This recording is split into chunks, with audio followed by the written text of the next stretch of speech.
What's up everybody, welcome to the video. I hope you're having a fantastic evening. Tonight I am here with the 2025 Volvo XC90. This is the T8 Ultra plug-in hybrid, pretty much fully loaded for all intents and purposes. So I'm out here at nighttime. We're going to take a look at all the lighting on the exterior and the interior and just see overall what this thing looks like at night. So stay tuned. All right, first thing I want to see here is what happens when we unlock the vehicle. So whether you use the key fob or you go up and touch the sensor behind the handle, the same thing will happen. So I'll show from over here. If we hit unlock on the key fob,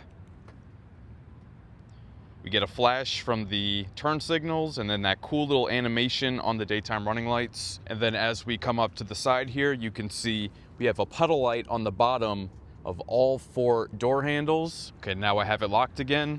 When we come up, touch the back of the handle, the lights come on, and also the power folding mirrors fold out, and the lights on the interior come on. So we have the dome lights in the front, the third row, and on each side in the second row. When we open up the door handle, we got this beautiful illuminating aluminum door sill with the Volvo logo there. And the Google built-in on the infotainment screen comes on as well before even starting the car. So real quick, I'm gonna get in, start it up, and then we'll take a look at all the exterior lighting.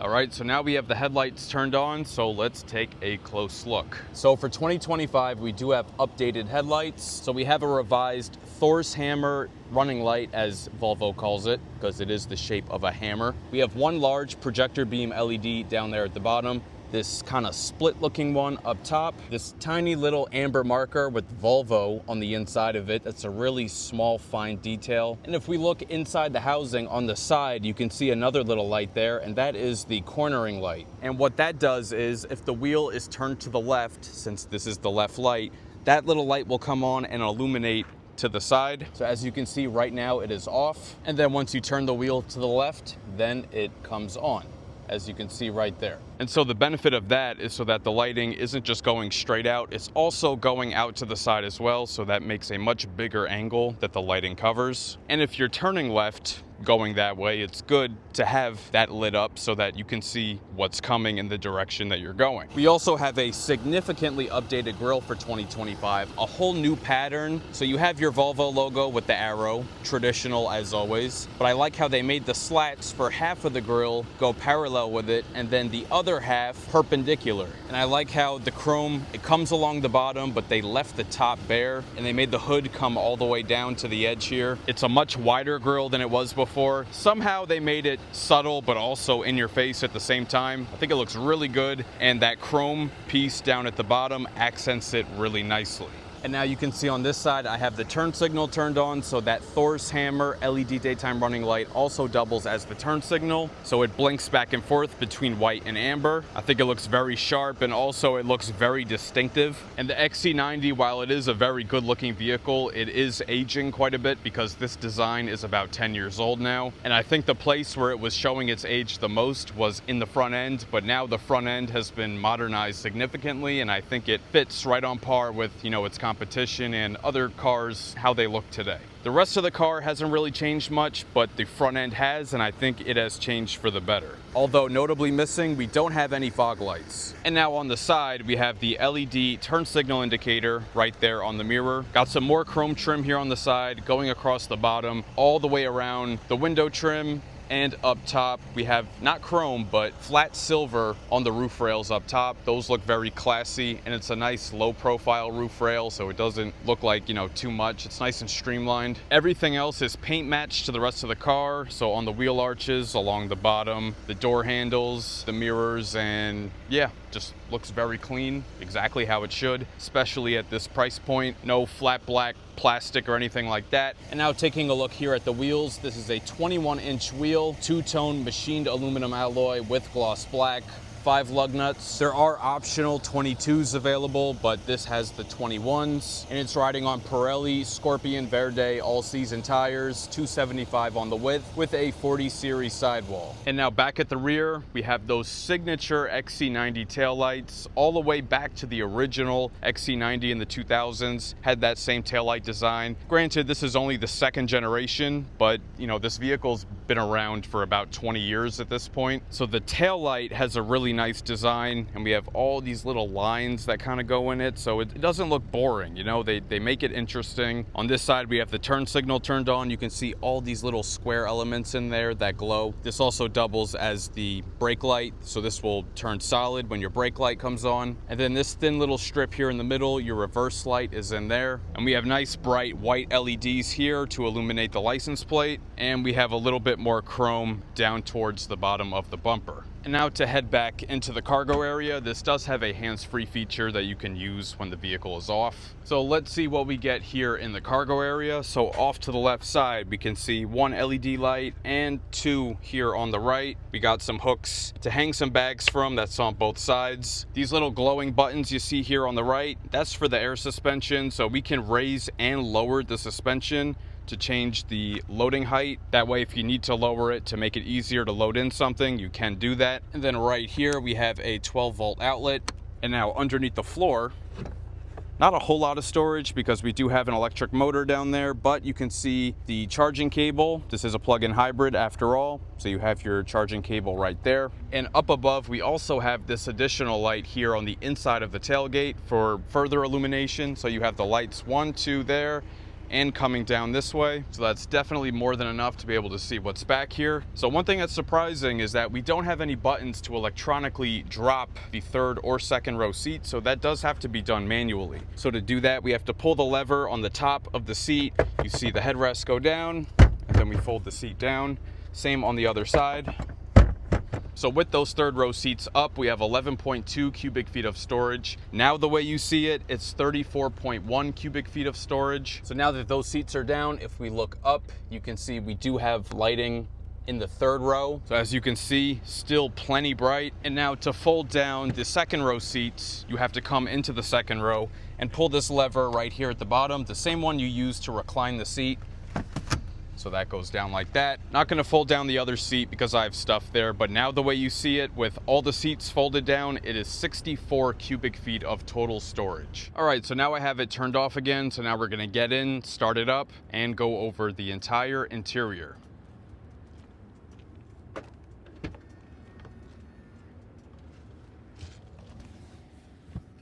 Startup button here.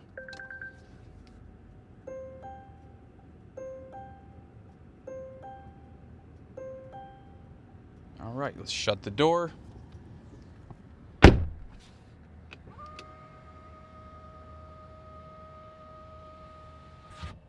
All right, first thing I want to go over in here is the dome lighting. So we have this button right here.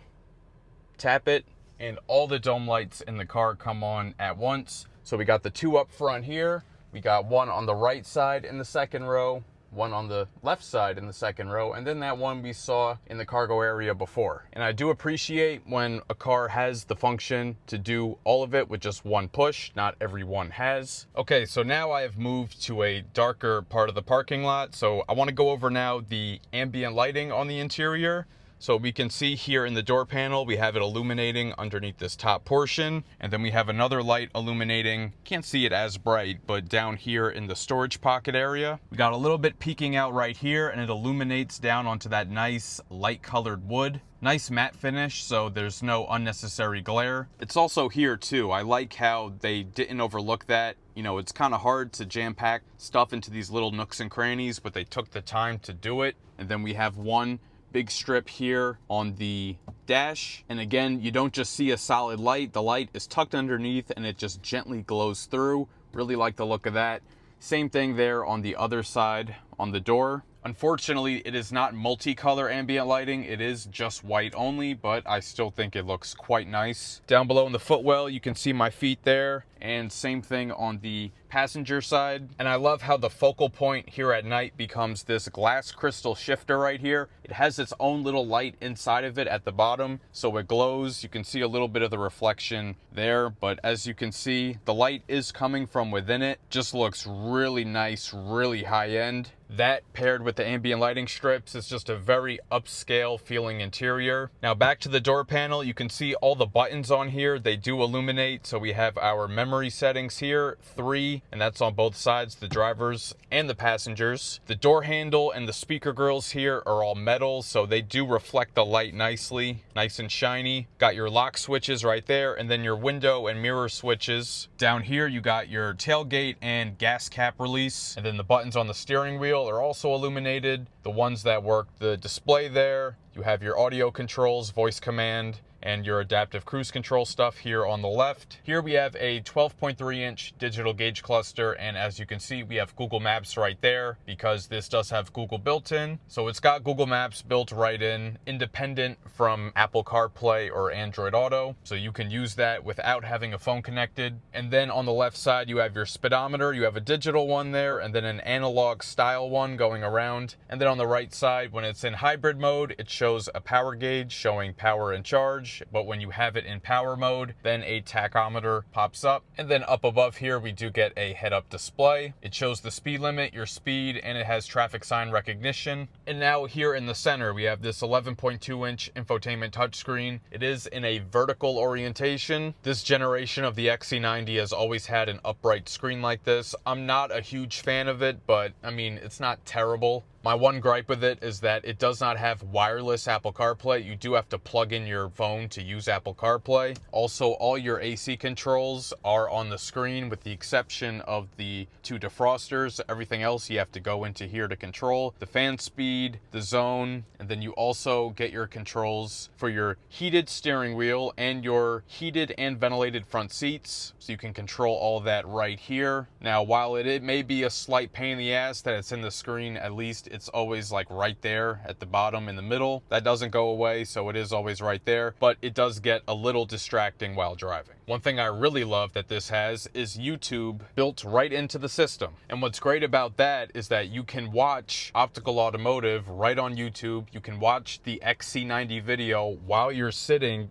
in your XC90. I mean, that's some next level shit right there. This also has Sirius XM, but I believe it's just as an application. It's not necessarily built into the system, but it is downloaded, I guess. It's there. So I'm not sure whether or not it's one of those ones where you have to have your phone connected and have it stream through your phone into the car, or if it's just on its own. That I am not sure. I don't have a Sirius XM subscription. I don't use it, so I couldn't tell you. I'm sorry. Another thing the screen is used for is the massaging seats.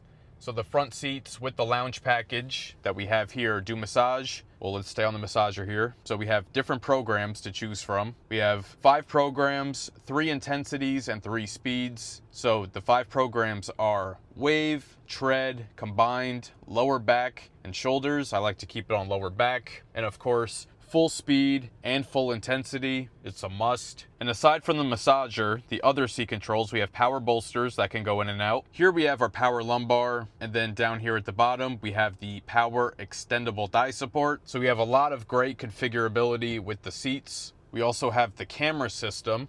So if we hit camera, comes right up.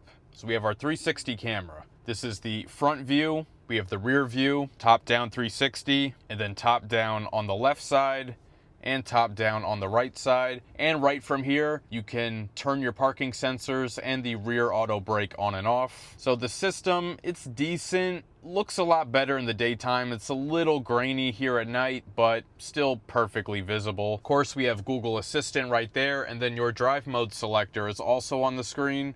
So if we select that, you can see a bunch of different customization here with that too. We have hybrid mode, power mode, which is pretty much like full engine power, sport mode basically. Pure mode is EV only, so that's only when you have EV range to go on, which right now, as you can see, I have 0. You only get 32 miles of pure electric range, and I pretty much went through that the day I got the car, and I wasn't even really driving in EV mode, so that's a story for the other video. Be on the lookout for that. We also have an off-road mode, which, I don't know about that. And then we have an all-wheel drive mode. So this does have an air suspension, so depending on each drive mode you go through, the suspension will raise and lower the car into whichever stance is programmed to each drive mode. There's also customization for the battery here, auto, hold, and charge. And then you have creep mode, which, lets the car roll when you're riding the brake, or you can have it just stay off. This also has a regenerative braking mode, where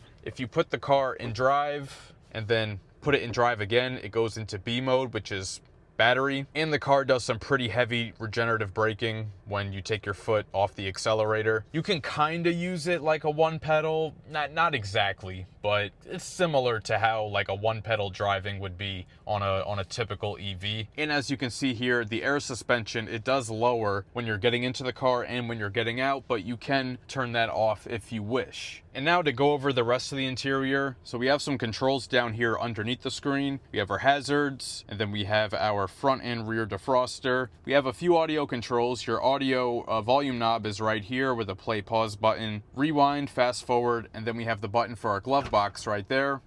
As you can see, very well lit glove box, lined with felt on the inside, and it's damped. It comes down nice and soft, and there's quite a good amount of room in there. Unfortunately, I can't say the same for inside the center console. There is some illumination, not great. I guess I'll turn on the light for this one.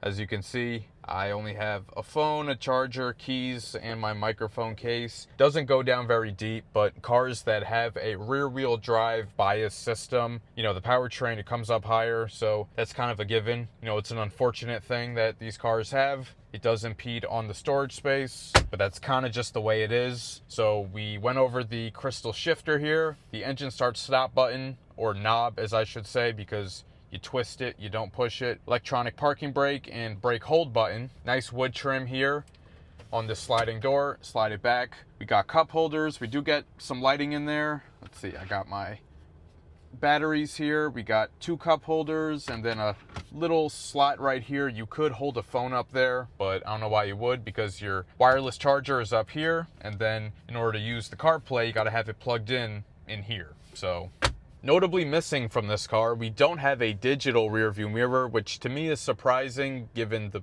the price of this car. It's nearly $90,000, so to me that's surprising. And you can see right here on this speaker grill, we have Bowers & Wilkins. This is not the Harman Kardon that comes standard. This is the upgraded Bowers & Wilkins audio system, 19 speakers, and that's an extra $3,200 for this audio system, so you best believe we're gonna take a listen right now.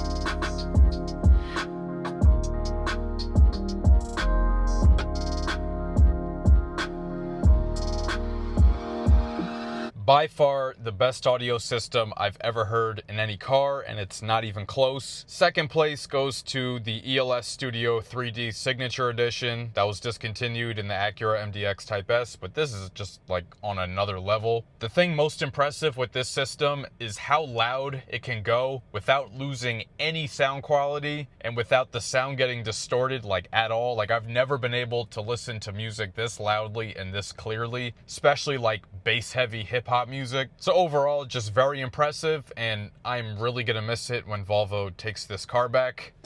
All right, now we are gonna head into the back seat. All right. All right, so I have the driver's seat adjusted for myself at 6 feet tall. Now these seats are adjustable. There is a bar underneath that you can slide the seat forward and back. All right, so now I'm in.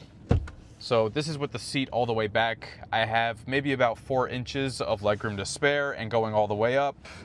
Let's see, now I'm all the way up and yeah, knees are touching, but even that, like, I guess it's doable if you needed to in a pinch. All right, I'm gonna close the door because it is very humid and hot. All right, so now in the second row, you can see my shoes lit up there because we do have some illumination coming from underneath the seat. That's on both sides, of course. Now the door panel, all the same materials as the one up front. We do get these retractable sunshades, manual adjustment. We do have the same ambient lighting strip here tucked underneath the trim, and that same one down below in the cup holder area, although kind of hard to, it's not really showing on camera, but it's there. And you can see up above where the lights are that they do have a little glowing light around them so you can see them. So if I want to turn that on, just tap it and it turns on. Now here in the second row, you can see we have captain's chairs, and this has a total seating capacity of 6. It can be configured for 7, so you can have a bench seat here in the middle, or you can opt to have the captain seats. I personally would just go for the 7. I think it, if you're gonna buy a car this big, it makes sense to, maximize the amount of people you can fit in it. Otherwise, I mean, what's really the point? All right, down here in the center, we have the controls for the second row AC. We also get heated seats for the captain's chairs. So we unlock this. So now we have the little control center, dual zone climate for the second row. So both sides can get independent temperature. You have to share the fan speed. So we got 2 air vents right there on the console. And then we each get an air vent here in the pillar. Down here, we get 2 cup holders and like a little tiny cup holder there in the middle. And then if we fold down this little door here, it doesn't illuminate, but we do have 2 USB-C ports right there.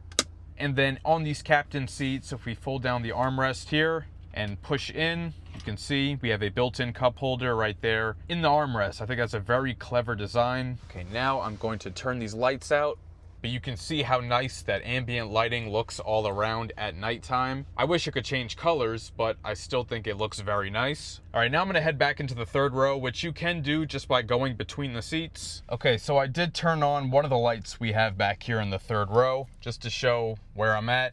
So this second row seat is all the way back. My knee is touching, but at least my other leg does have some room. And I'm actually pretty surprised by how bare bones it is back here. So we do have a third row air vent, which I'm very glad about. And then over here, this is hard plastic on the armrest. We have a little storage compartment there, which, I mean, that's nice. We have a tiny little cup holder, which I don't think would fit any kind of American beverage.